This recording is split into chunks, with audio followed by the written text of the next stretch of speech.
Nakilala ko si Ma'am Malu dito na sa CF Angeles branch nung na-assign ako year 2016.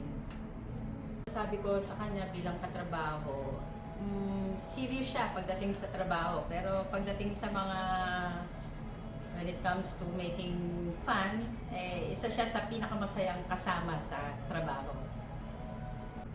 Memorable experience ko kay Ma'am Malu, ito yung time na tinitingnan niya yung kalendaryo, silang dalawa ni Miss Techi.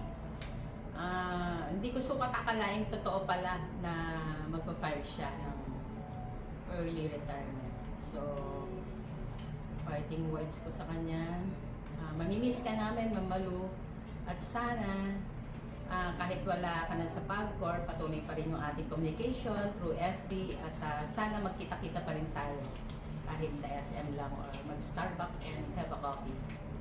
Thank you so much. God bless. Ma'am Malu, good luck on your retirement.